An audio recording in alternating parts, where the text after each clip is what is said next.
They were just kids, teenagers, some barely old enough to drive. But when the criminal justice system came for them, it didn't see children. It saw suspects. It saw confessions. It saw convictions.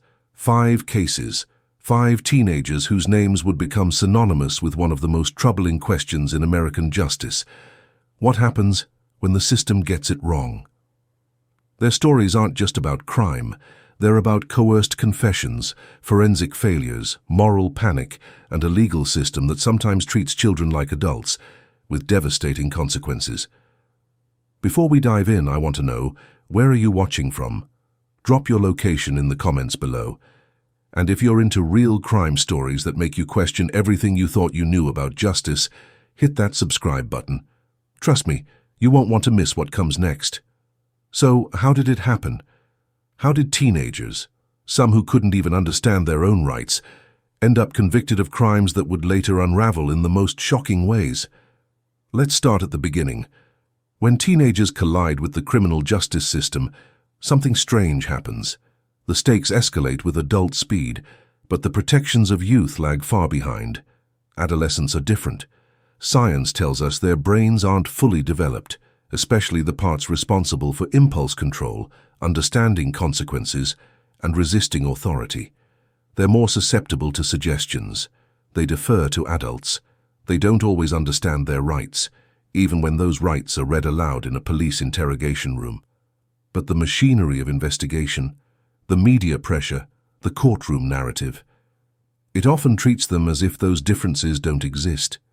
The 5 cases we're covering today became touchstones in national debates about justice, fairness, and reform. They span more than 2 decades, from the late 1980s through 2014, and they trace fault lines around coerced confessions, forensic uncertainty, moral panic, and the difficulty of unwinding contested convictions. These aren't just legal stories, they're human stories. Stories of lives interrupted, families shattered, and a nation forced to confront uncomfortable truths about how we treat our most vulnerable defendants. The Central Park Five, the West Memphis Three, Marty Tankleff, Brendan Dassey, the Slender Man case. Each one gripped the public imagination. Each one raised questions that still echo today. Can we trust confessions from teenagers? What happens when forensic evidence is weak or non-existent? How do fear and media frenzy shape investigations? And once a conviction is secured, how hard is it to undo, even when new evidence emerges? By the end of this video, you'll see patterns. You'll see how easily a narrative can eclipse the facts. And you'll see why these cases changed the way we think about juvenile justice in America. Let's begin with one of the most infamous cases in modern history. Case 1. The Central Park Five, 1989.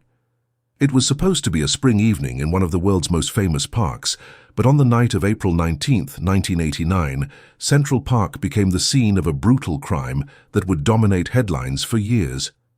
A 28-year-old jogger was attacked and raped. Her injuries were catastrophic, so severe that doctors weren't sure she would survive. The city was already on edge. Crime rates were high. Fear was everywhere. And the pressure to solve this case was immense. That same night, police detained groups of teenagers in and around the park. Among them were 5 Black and Latino boys: Antron McCrae, 15, Kevin Richardson, 14, Yusef Salam, 15, Raymond Santana, 14, and Corey Wise, 16. What happened next would become a case study in how interrogations can go wrong. The boys were questioned for hours, some without continuous parental presence, many exhausted, all under intense pressure. Detectives recorded portions of the interrogations on video. In those tapes, the boys recounted narratives that implicated one another. They placed themselves near the crime. They described details that seemed to corroborate a group assault. At the time, those confessions felt like proof, but there was a problem, a big one. No physical evidence connected any of the 5 boys to the rape. No DNA, no forensic link, nothing. Still, prosecutors moved forward. They argued that in a multi-assailant attack, the absence of genetic material from a given defendant wasn't surprising. The confessions, they said, were enough. And in 1990, juries agreed. All 5 were convicted. Their sentences ranged from approximately 5 to 15 years in prison. The media had a field day. TV and tabloids amplified a narrative of feral youth and urban danger. The boys were vilified. The case was closed. Except it wasn't. Defense lawyers had raised red flags from the start. The boys' statements were riddled with inconsistencies. They placed the attack at the wrong time. They got the location wrong. They mixed up details about the victim's clothing. They contradicted each other. Narratives and exploited their youth and confusion. But those arguments didn't sway the juries. The conviction stood. For more than a decade, the 5 boys, now men, sat in prison for a crime they didn't commit. Then, in 2002, everything changed. A convicted serial offender named Matias Reyes came forward. He confessed to the attack and said he acted alone. Modern DNA testing confirmed it. Reyes's semen matched the genetic material recovered from the crime scene. His detailed confession aligned with the evidence in ways the boys' statements never had. The Manhattan District Attorney moved to vacate the convictions. The court set them aside. The 5 men, later known as the Exonerated 5, were finally free. They later settled civil claims with New York City and New York State for millions of dollars. But the damage was done. Years stolen, reputations destroyed, lives derailed. The case sparked a wave of reforms. Videotaping of interrogations became more common. Juvenile interrogation practices came under renewed scrutiny, and the reliability of youth confessions became a national conversation. What time is it where you are right now? Seriously, drop it in the comments. I'm curious to see when and where people are watching this. The Central Park 5 weren't the only teenagers whose confessions would later be questioned. In fact, just a year earlier, another teenager was sitting in an interrogation room, about to be fed a lie that would cost him 17 years of his life. Case 2. Marty Tankleff, 1988. Marty Tankleff was 17 years old when he woke up to a nightmare. On the morning of September 7, 1988, he found his parents brutally attacked in their Long Island home. His mother was dead. His father was barely clinging to life. Marty called 911. Within hours, he became the prime suspect. Detectives brought him in for questioning. He was in shock, sleep-deprived, grieving. And then, during the interrogation, an officer told him something that would change everything. "Your father woke up. He said you did this." It was a lie. Marty's father never regained consciousness. He never named his son. But Marty didn't know that. Confused, exhausted, and desperate to make sense of what was happening, he made statements that prosecutors would later frame as admissions. There was no direct forensic evidence tying Marty to the violence, no blood, no weapon, no DNA. The case was built almost entirely on circumstantial elements. And that interrogation. In 1990, a jury convicted him. He was sentenced to 50 years to life. For nearly 2 decades, Marty Tankleff sat in prison, insisting he was innocent. But outside those walls, private investigators and journalists were digging, and what they found was explosive. Alternative suspects emerged, people linked to business disputes involving Marty's father. Witnesses came forward alleging that third parties had made admissions about the crime. The integrity of certain state witnesses came under fire. The initial investigation began to look less like a search for truth and more like a rush to judgment. In 2007, an appellate court reviewed the case. They found that the trial court had improperly discounted new evidence, evidence that could likely lead to a different verdict. They ordered a new trial. In 2008, prosecutors made a decision. They declined to retry the case. The charges were dismissed. Marty Tankleff walked out of prison a free man, 17 years after he was convicted of a crime he didn't commit. His case became a rallying cry for reform. It highlighted the dangers of deceptive interrogation tactics, especially with minors. It showed how juries can place enormous weight on confession-like statements, even when forensic corroboration is weak or non-existent. And it raised a question that still haunts the system today. If detectives can lie to a teenager in an interrogation room, what does that say about the confessions we rely on to secure convictions? Marty's story is a reminder that sometimes the most damning evidence isn't evidence at all. It's a narrative, constructed under pressure, shaped by authority and accepted as truth. But deceptive tactics weren't the only problem. Sometimes entire communities turned against teenagers based on nothing more than fear and suspicion. Case 3. The West Memphis Three, 1993. In May 1993, 3 8-year-old boys went missing in West Memphis, Arkansas. The next day, their bodies were found in a wooded drainage area known as Robin Hood Hills. They had been murdered. The community was devastated. Fear spread like wildfire, and investigators were under enormous pressure to find whoever was responsible. They zeroed in on 3 local teenagers, Damian Eccles, 18, Jason Baldwin, 16, and Jesse Miskelly Jr., 17. Why? Because they didn't fit in. Eccles wore black. He listened to heavy metal. He had an interest in occult themes. In the early 1990s, at the height of the Satanic Panic era, that was enough to make him a suspect. Police brought Miskelly in for questioning. He had intellectual limitations that made him especially vulnerable to suggestion. The interrogation lasted for hours. Portions were recorded, and what those recordings reveal is deeply troubling. Detectives asked leading questions. They corrected Miskelly when his answers didn't match the facts. His statements changed on key points: timing, location, details about the crime. But by the end, he had implicated himself and the other 2 boys. The prosecution built their case around a theory that the killings were motivated by satanic or occult practices. They brought in expert testimony that was later widely criticized as unreliable. They presented circumstantial artifacts, including a knife, and witness statements that would later be undercut in post-conviction proceedings. But here's the thing. There was no DNA linking the 3 teenagers to the crime, no direct forensic evidence. And many of the so-called ritualistic injuries described by the state were later challenged by independent experts. Still, in 1994, all 3 were convicted. Eccles was sentenced to death. Baldwin and Miskelly received life sentences. For years, the case seemed closed. But outside the courtroom, doubts were growing. Documentaries brought national attention to the case. Journalists dug into the evidence. Advocates highlighted the inconsistencies, the expert disagreements, and the absence of any direct forensic linkage. In the 2000s, post-conviction DNA testing was conducted. The results didn't link the 3 teenagers to the recovered evidence.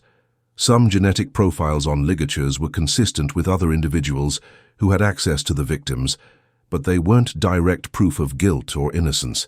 The case was stuck in legal limbo. The convictions stood, but the doubts wouldn't go away. Then, in 2011, prosecutors and defense attorneys reached an unusual agreement. The 3 men would enter what's called an Alford plea, a legal mechanism that allows a defendant to maintain their innocence while acknowledging that the state might be able to persuade a jury of their guilt.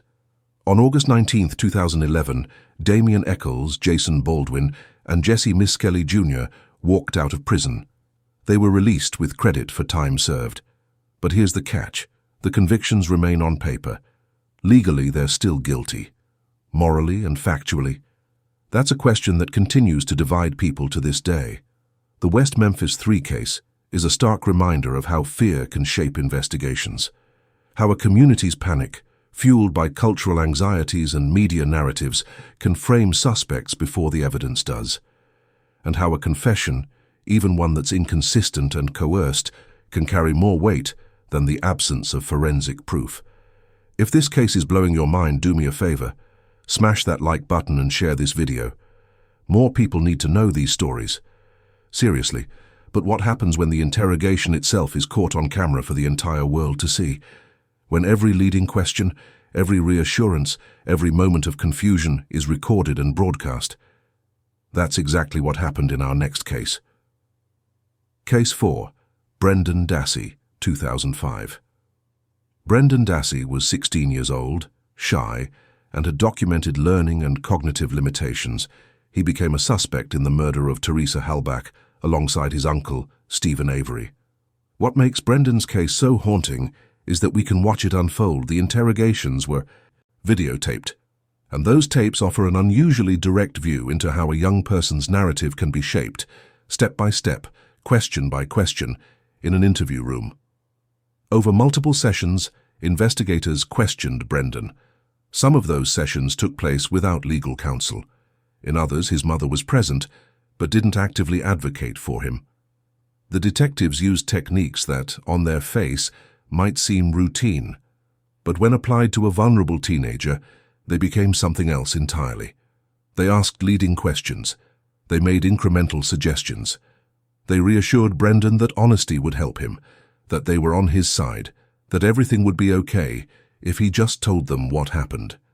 And slowly, piece by piece, Brendan gave them a confession. But here's the problem. Much of what Brendan said appeared to come not from his own memory, but from the investigators' prompts. When asked open-ended questions, he struggled. When given details, he repeated them back. When reassured, he complied. The prosecution argued that Brendan knew the case. The judges reversed the lower court's decision. Here's where it gets complicated. The appellate court wasn't asking, was the confession voluntary? They were asking a narrower question. Was the state court's determination that the confession was voluntary an unreasonable application of clearly established Supreme Court law? Under a federal law called the Anti-Terrorism and Effective Death Penalty Act, AEDPA for short, federal courts must give significant deference to state court rulings. The Seventh Circuit concluded that, under that deferential standard, the state court's decision wasn't unreasonable. The conviction was reinstated. The U.S. Supreme Court declined to review the case. Brendan Dassey remains in prison today. His case has become a flashpoint in debates over juvenile interrogation reform. Advocates are calling for mandatory legal counsel for minors during custodial questioning. They want bans on deceptive tactics when interrogating underage suspects. They want Miranda warnings that are developmentally appropriate, written in language that teenagers can actually understand. Because here's the thing, legal sufficiency and moral clarity are not the same. A confession can be legally admissible and still be deeply troubling. A conviction can be upheld on procedural grounds and still raise profound questions about fairness. Brendan's interrogation tapes are hard to watch. They show a teenager who wanted to go back to school, who asked if he'd be home in time for a project, who didn't seem to grasp the gravity of what was happening, and they force us to ask, is this what justice looks like? What's the weather like where you are today? I know that's random, but I'm genuinely curious. Drop it in the comments. Not all teenage cases involve murder. Some involve something far more disturbing. Delusion. A break from reality so complete that two 12-year-old girls believed a fictional internet character was real, and that he demanded a sacrifice. Case 5. The Slender Man Case, 2014. On May 31, 2014, two 12-year-old girls, Anissa Wire and Morgan Geyser, lured a classmate into a wooded park in Waukesha, Wisconsin, and then they stabbed her 19 times. The victim, also 12, was left for dead, but she didn't die. She crawled to a bike path where a passing cyclist found her and called 911. She survived. When police arrested Wire and Geyser, the girls explained why they did it. They said they believed in a fictional internet horror character known as Slender Man. They said he demanded the killing. They said if they didn't do it, he would harm their families. They wanted to become his proxies. The case exploded into the national consciousness. It was shocking not just because of the violence, but because of the ages of everyone involved. These were sixth graders, children, and under Wisconsin law, they could be charged as adults. Wisconsin is one of several states that allow children as young as 10 to be charged in adult court for certain serious offenses. Wire and Geyser were both charged with attempted first-degree intentional homicide in adult court. The legal proceedings that followed were unlike anything most people had seen. Defense teams presented extensive mental health evidence. One of the girls was diagnosed with early-onset schizophrenia, a rare but severe condition for someone that age.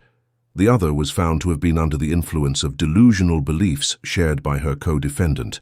The court had to wrestle with questions of competency, dangerousness, and appropriate treatment. These weren't just legal questions, they were moral ones. Can a 12-year-old truly understand the consequences of their actions? Can they form the intent required for an adult charge? And if mental illness is driving the behavior, should the response be punishment or treatment? Both girls eventually resolved their cases through plea agreements that recognized serious mental disease or defect. The focus shifted from punishment to psychiatric commitment. Geyser was committed to a state mental health institution. Weyer pleaded to a lesser charge and was also committed. Over the years, courts have revisited their progress. Both have been granted varying degrees of conditional or supervised release based on treatment milestones and assessments of public safety. The victim, meanwhile, has shown remarkable resilience. She survived a horrific attack and has spoken publicly about her recovery. Her survival brought weight and complexity to a public conversation that might otherwise have fixated only on the sensational elements, internet culture, horror fiction, and the idea of children as killers. The Slender Man case forced a reckoning with three intertwined realities. First, children can commit terrible harm. Second, mental illness can radically distort belief and behavior, especially in young, developing minds. And third, statutes that thrust children into adult venues may be unsuited to their developmental needs. The case remains a touchstone for reformers advocating for specialized juvenile mental health pathways and statutory limits on adult court transfers for very young defendants. It's a reminder that justice isn't one size fits all, that context matters, that age matters, and that sometimes the most important question isn't what did they do, but why did they do it and what do they need? Before we wrap up, make sure you're subscribed. We cover cases like this every week, and trust me, you don't want to miss them. Hit that subscribe button if you haven't already. So what do all these cases have in common? What patterns emerge when we look at them together? Let's talk about that. 5 cases, 5 teenagers, 5 convictions that shocked the nation. But when you step back and look at them together, you start to see patterns, threads that connect them, lessons that go beyond any single story. In the Central Park 5 case, the West Memphis 3 case, and Brendan Dassey's case, confessions by minors were the pivotal evidence. In some instances, they were the only real evidence. Research tells us that juveniles are more suggestible than adults. They're more likely to comply with authority figures. They're more likely to confess to crimes they didn't commit, especially under pressure, especially when they're tired, especially when they're told that honesty will make things better. Courts are supposed to weigh voluntariness by considering age, education, intelligence, and the conditions of the interrogation. But those assessments differ case by case, and too often, a confession, even one that's inconsistent, even one that's coerced, can eclipse weak or non-existent forensics. The Central Park 5 case turned on forensic exoneration years after the convictions. DNA testing proved that someone else, Matias Reyes, committed the crime. In the West Memphis 3 case, DNA testing never conclusively implicated the teenagers, but it also didn't fully exonerate them. The results were ambiguous, leaving room for doubt on all sides. Forensic science has come a long way, but it's not perfect, and early reliance on pattern evidence or behavioral analysis, like the so-called satanic ritual claims in West Memphis, has drawn skepticism in modern courts. The lesson? Forensics can vindicate, they can complicate, and they can arrive too late to undo the damage. The early 1990s were the height of the satanic panic, a cultural moment when fears about occult activity and ritual abuse were everywhere. That panic amplified suspicion around alternative youth subcultures in West Memphis. In late 1980s New York, media coverage framed crime in visceral, fear-driven terms. Tabloid headlines shaped public appetite for swift convictions. The Central Park 5 were vilified before they ever saw a courtroom. These climates don't just influence public opinion. They tilt investigations. They shape jury perceptions. They turn suspicion into certainty before the evidence has a chance to speak. The Slender Man case, and to some extent, Brendan Dassey's case, highlight legal regimes that funnel minors into adult courtrooms or adult-like penalties. Developmental science has influenced U.S. Supreme Court jurisprudence on juvenile sentencing. The court has narrowed the harshest punishments for juveniles, recognizing that children are different, that they're more capable of change, more deserving of second chances. But charging practices remain varied state to state, and the consequences of treating a child like an adult can be devastating. Even when doubts are substantial, post-conviction relief is hard-won. Marty Tankleff's new trial order took nearly 2 decades. Brendan Dassey's habeas relief was short-lived, reversed under a deferential federal standard. The West Memphis Three's Alford pleas freed them, but their convictions remain on paper. Procedural doctrines can lock in verdicts. Appeals courts defer to trial courts. Federal courts defer to state courts. And sometimes, truth and legal finality end up at odds. The system is designed for finality. But finality isn't the same as justice. These 5 cases don't offer easy answers. They don't resolve into a single moral. They map a terrain, one where confessions can be compelling and wrong, where science can correct but not always conclusively, where fear can shape investigations and where the law can treat children as adults long before those children understand the stakes. The public's shock at each of these convictions, whether at the initial verdicts or at their unraveling, reflects a deeper unease. An unease with how a justice system designed for certainty often runs on narratives constructed under uncertainty. But here's the thing. These cases also sparked change. Videotaping of interrogations became more common. Juvenile interrogation practices came under renewed scrutiny. Forensic standards improved. Advocacy groups formed. Laws were rewritten. The Central Park Five, the West Memphis Three, Marty Tankleff, Brendan Dassey, Anissa Weier, and Morgan Geyser. They didn't just become case names, they became catalysts. Their stories remind us that justice isn't automatic, it's not guaranteed. It requires vigilance, skepticism, and a willingness to admit when we've gotten it wrong. Because if we can't do that, if we can't look at these cases and ask hard questions about confessions, forensics, media influence, and the treatment of children, then we're doomed to repeat the same mistakes. What do you think? Should teenagers ever be tried as adults? Should confessions from minors be treated differently than confessions from adults? How much weight should we give to forensic evidence, or the lack of it? Drop your thoughts in the comments. I read them, and I want to know where you stand. And if you found this video valuable, if it made you think, if it challenged you, if it opened your eyes to something you didn't know before, hit that like button. Share it with someone who needs to see this. And subscribe because we're covering more cases like this every single week. Thanks for watching. Stay curious, stay informed, and never stop questioning.